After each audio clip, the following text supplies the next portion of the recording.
hari kedua di Bangkok. Ini kita lagi di hotel namanya Kokatil. Bukan, Kokotel. Ya ini mungkin hotel budget aja ya. Jadi compact semuanya. Harganya juga cenderung sangat murah. Rekomen lah bagi kamu yang mau datang ke sini sebagai pelancong dan niatnya hanya mau tempat tidur doang gitu ya. Habis itu kamu kan survei ke banyak tempat gitu. Ini compact ya, jadi lobby juga cuma semenel gitu, segini aja. Sisanya di belakang situ ada tempat parkir yang agak gede dan dia tidak punya pagar ya ke depannya, dia langsung kasih kayak ada alfresco di situ. Dan juga ini sebenarnya mirip kayak di mana ya, di Kemang kali ya kalau di Jakarta tuh, atau enggak ya jalan-jalan di pedesaan yang ada di Bali. Jalannya kecil dan hotelnya lumayan tinggi-tinggi gitu. Tadi di lantai 1 isinya lobby, lantai 2, 3, 4 tuh semuanya ada kamar-kamar dan di atas ada rooftop untuk dining gitu ya. Jadi tadi kita sarapan di situ, makanannya enak bro, enak banget. Itulah kenapa kami menyukai datang ke Thailand, karena selain harganya semua pada murah, makanannya enak-enak. Yuk jalan lagi yuk.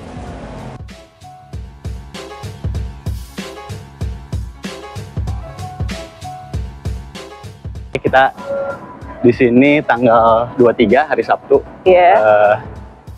Kalau dilihat secara nggak terlalu rame ya Sabtu tuh. Walaupun tadi juga banyak yang berbagai aktivitas itu lari. Aktivitas pagi. Iya.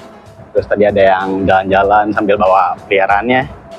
Jadi emang si Vela ini kayak, dan tamannya, terutama taman dari hotelnya itu ngebentuk aktivitas ya. Jadi dia sebagai activity generator gitu. Secara bentuk si hotel ini kayak gigi ya. Kalau lihat dari bawah, jadi kanan kiri gitu ada kakinya, tengahnya bolong gitu. Giginya bolong. Bukan kayak akar gigi gitu kanan kiri. Iya, tapi giginya di atas bolong-bolong. Dan menariknya lagi di atasnya itu entah fungsinya untuk apa, tapi ini mirip kayak yang ada di Singapura, yang depan Mall Funan kalau nggak salah. Ada yang bangunan bentuknya kayak UFO juga. Pakai stainless gitu, jadi dia bisa kamuflase dengan lingkungannya kan. Tapi entah itu fungsinya buat apa ya. Mungkin kita harus nginep dulu di sini ya, biar bisa eksplorasi lebih lanjut. Kita nggak dilihat CCTV atau apa gitu ya. Iya. Kayak di bola-bola. Takutnya dicurigai juga sih ini. Iya, karena kita tidak nginep sini. Mungkin karena kita kelihatan kayak turis warlock yang juga. Lah malah warlock biasanya dicurigain gak sih? Masa? Kayak maksudnya ini ngapain nih nggak nginep gitu kan. Kalau warlock kan mungkin jarang nginep. Iya. Nah terus sebenarnya tadi aku baru ngerasain gitu. Kan tadi di situ kayak ngerasa panas ya. Pas udah di sini langsung dingin rasanya. Apa dari karena suasananya atau dari si material betonnya yang bikin dingin, atau karena dia di lorong. Tapi sebenarnya itu di kaca sih. Dan dinginnya bukan dari angin gitu, nggak tahu. Ada yang gaib yang ngebantu. Nggak ada yang bercanda. Ya, itu aja sih yang dari pengamatan aku pribadi. Itu lagi pada ngumpul di situ, enak banget ya. Pokoknya tadinya tujuan kita cuma mau ke Vela, terus ternyata kita semua kesedot ke epicentrum ini, jadi ada di taman dan malah ini titik yang favoritnya gitu.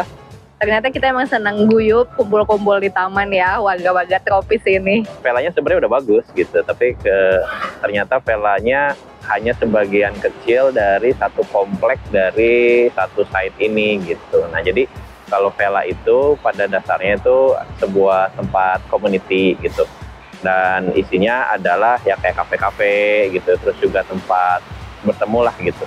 Dan yang bagus juga dari Vela itu adalah kita kayak membuang stigma atau enggak membuang pikiran bahwa bangunan hotel atau enggak private itu harus dibordir dengan pagar gitu. Nah sedangkan Vela ini dia sangat ramah sekali sama pejalan kaki gitu ya. Jadi secara bentuk tuh dia juga sangat organik gitu ya, tidak benar-benar straight forward gitu ya, tapi ngelengkung gitu ya, rasanya kayak ada di alam. Naiknya juga kita pelan-pelan gitu ke dalam, dan akhirnya ini kayak epicentrum dari semua bangunan yang ada di sini gitu ya. Bentukan villa sendiri itu juga terinspirasi dari nature gitu ya, alam. Dia bikin lingkaran-lingkaran di tengahnya skylight yang katanya itu adalah sebuah bentuk daun gitu. Walaupun sebenarnya efek cahaya yang diterima ke bawahnya nggak terlalu kayak daun sih, tapi lumayan lah itu. Secara kesan kita di dalamnya juga oke. Dan yang lucu adalah ada tiang-tiang palsu ternyata di situ, bahwa kita kira tiangnya itu semua nempel sampai ke atap, tapi ternyata sekitar 1/8 lah ujungnya sampai kena. Maksudnya kita nggak tahu gunanya apa, hanya kalau secara pembuatan rasa gitu ya, secara dia kayak mungkin hutan gitu ya kan, kalau kayak kita ini ada di wilayah hutan gini, ada batang-batang pohon yang tidak ada daunnya gitu, rasanya kan lebih nature gitu. Mungkin itu juga dia interpret sebagai hal tersebut, tapi bahannya dari besi gitu. Kalau secara functionnya ya mungkin itu aja secara estetik gitu. Menarik banget sih sebenarnya. Kayak pas masuk villa aja tuh apa ya? Jadi hubungan antara villa sama Kempinski-nya tuh kayak fluid, terus kayak kerasa organik aja gitu. Kayak seolah-olah nggak terkotak-kotaki gitu. Bahkan nggak usah lihat petunjuk jalan pun ya, kita tuh seolah-olah emang dibawa ke daerah sini untuk nikmatin landscape-nya kayak gimana gitu. Kalau misalnya dari landscape-nya sendiri, kerasa banget sih pemilihan tanamannya tuh ngambilnya kayak konsep tropical gitu, kayak banyak pakai pisang-pisangan, Boston Fern, terus Monstera, terus kayak ada tanaman masih seturunan sama philodendron yang gitu-gitu. Jadi kayaknya sih untuk tamu-tamu yang asalnya bukan dari tropis tuh bisa ngerasain vibe tropis di sini juga udah kerasa banget gitu. Terus ketambah sama iklimnya juga, tuh kayaknya udah enak banget sih. Lalu juga biodiversity terbentuk gitu ya, dengan datangnya burung-burung dari luar. Tadi kita lihat ada gagak, ada elang, yang ngebikin walaupun ini adalah sebuah bentukan karya manusia, tapi tidak sombong gitu. Fik, bagaimana tanggapannya? Sudah sampai di sini? Walaupun area bagian dari hotel, tapi masih bisa dinikmati buat publik juga gitu. Nggak ditutup-tutup. Kan kebanyakan kalau di Indonesia kayak ya nggak bisa masuk lah untuk area taman gitu. Takutnya kalau di Indonesia di sini malah dijadiin tempat. Iya sih, kalau di Indonesia masih emang karena perilaku.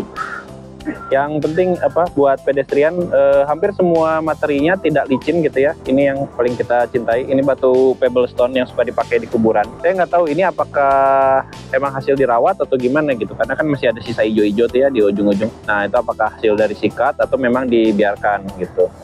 Kayaknya sih hasil sikatan ya kan, soalnya bercak-bercaknya cenderung tidak rata gitu ya. Ada yang keluar, ada yang enggak.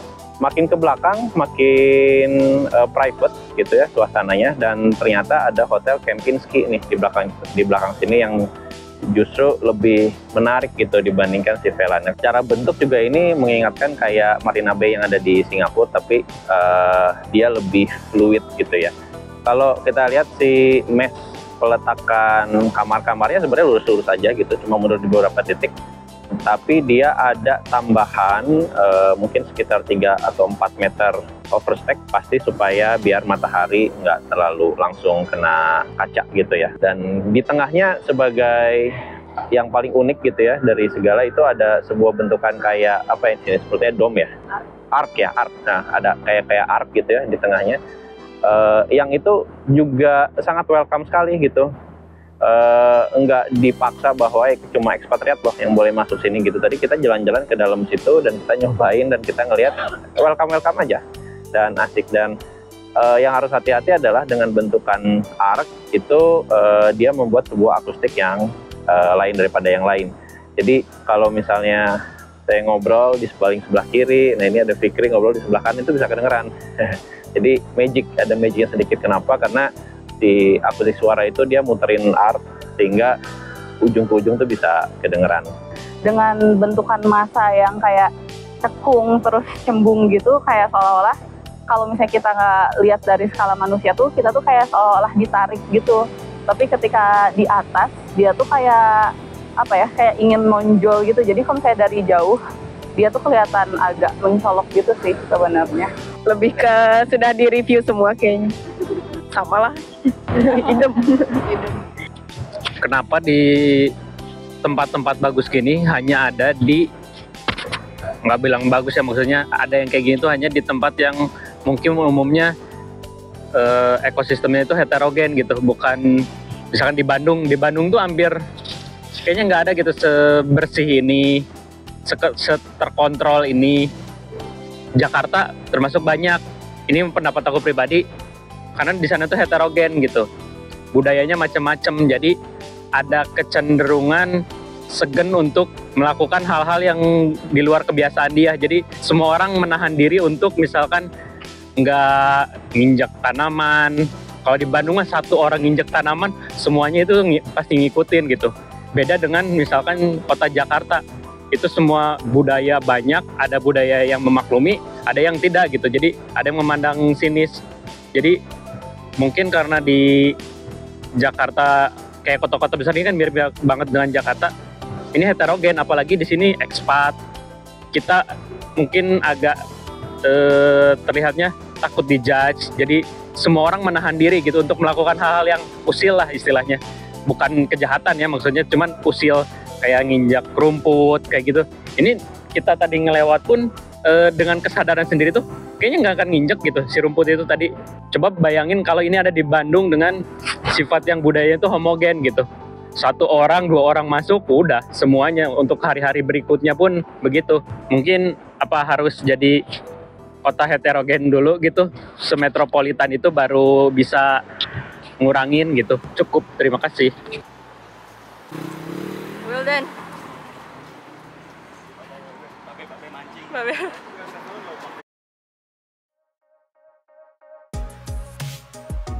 Kita lagi di Starbucks kawan. Moga-moga nggak salah penyebutannya. Karena emang sulit juga ya. Namanya sulit dan kalau dibaca tulisannya kita nggak bisa baca. Meringkel dan nggak tahu Latinnya. Ini sebenarnya kios ya, tapi kios high end, kios versi mahal. Starbucksnya itu ada di sebelah paling ujung, nah itu. Jadi konsepnya itu kayak ada 4 bangunan utama plus 1 yang di tengah. Dan masa bangunannya itu seperti kombinasi kaca dan batu ya kelihatannya. Jadi kayak mainin masif transparan gitu. Dan dinaungi oleh 1 atap yang besar menjulang dari ujung ke ujung gitu. Additional itu kayaknya buat kios yang kecil ya itu ya.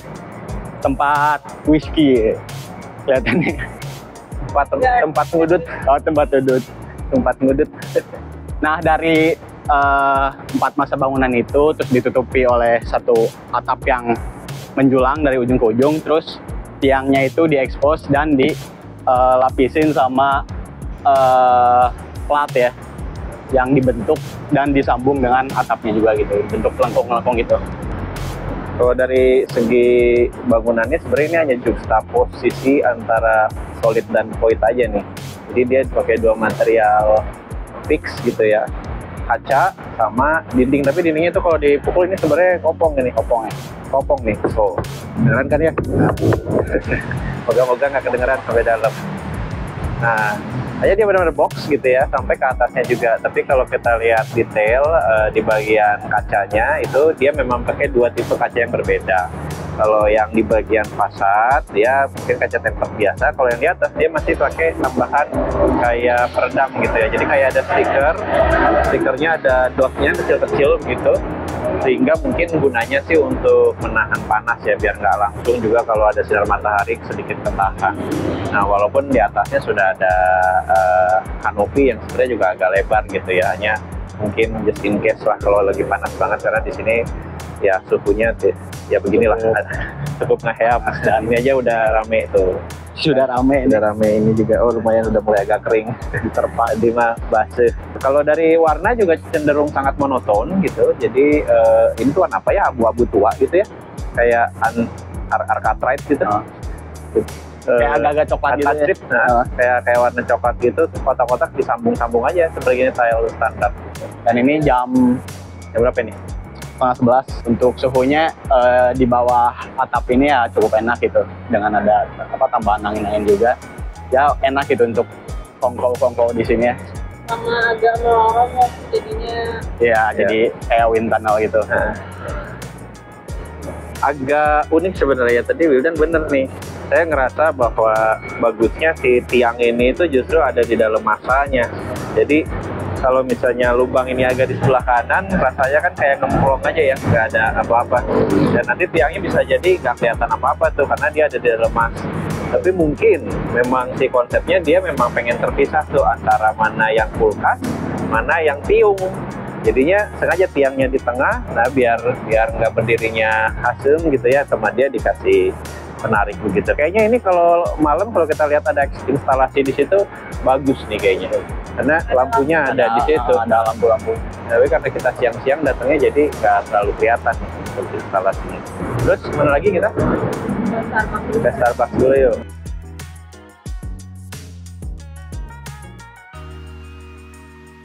Nah inilah kiosnya yang dijadikan Starbucks. Ayo kita masuk. Oh, sudah langsung kulkas. Wah, oke baik. Ya udah, oke, silakan. Belum keliling, aku belum lihat-lihat ini. Jadi kopinya, ya polanya nih. Tadi yang kita omongin si pola yang Dia ada yang mengacak. sesuai, tapi ada yang acak. Oh iya. Tapi kayak di satu row itu benar-benar sama gitu terus ya. Kayak dia nggak serandom itu. Karena dia yang tadinya bentuknya bunga, terus tiba-tiba dia geser dari ke atas sendiri. Mungkin ini art choice aja sih dari yang konsepnya puzzle. Nanti di Photoshop sendiri. Ya mungkin sebenarnya Jadi desainnya ya lucu lah, compact kayak Starbucks di tengah kota. Dia ringan kesannya. Tadi pasti udah disebutin sih karena kaca-kaca semua jadi ringan. Cuman kayaknya emang biasa sih kekurangan dari bangunan yang kaca semua. Kayak di sini nih, di tempat kita duduk, sebenarnya ini spot paling panas di sini karena matahari langsung nyorot kan dan beneran masuk ke dalam semua. Jadi makanya kalau misalnya supaya nyaman duduk di sini harus pakai gorden-gorden kayak gini. Harusnya sih bakalan lebih bagus lagi kalau si peletakan gorden ini tuh jadi bagian dari bangunan ini gitu. Enggak kan kalau ini kesannya kayak cuma langsung tempel aja gitu. Satu-satunya elemen yang kerasa agak berat di sini tuh cuman si dinding-dinding batu kayak gini aja sih untuk nutupin area servis. Sebenarnya itu menurut komentar Aichan. Kalau kata aku mah pour your heart into it ya. Kalau kata itu ya. Aku nggak tahu kenapa dia udah kaca semua tapi tetap nyala lampunya. Aku juga baru lihat lampunya. Kayak lupa matiin ya. Setelah ngabisin minum-minum ini ke Sangwon, makan dulu. kita akan ke Sangwon. Ya, ke Sangwon kalau bisa sebelum jam makan siang orang padat di sana. Jadi emang biar nggak sepadat itu dan emang kita sendiri udah pada lapar. Jadi ya udah, let's go.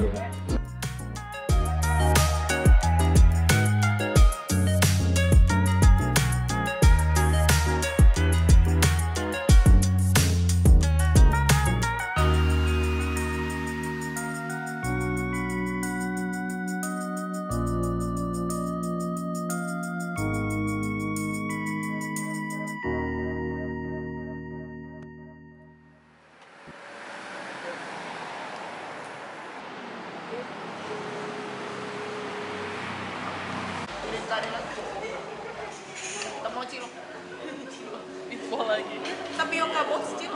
Bener. Ini tapioka. Real banget loh. Gituin. Katanya pie-nya setengah. Nasi itu ukurannya setengah piringnya. Gizi orang Indonesia. Aku mau di tengah. Jadi lauknya setengahnya lagi. Iya, di setengahnya protein, satu Baru. pada lainnya. Jadi tergantung ukuran piringnya. Tapi tergantung orangnya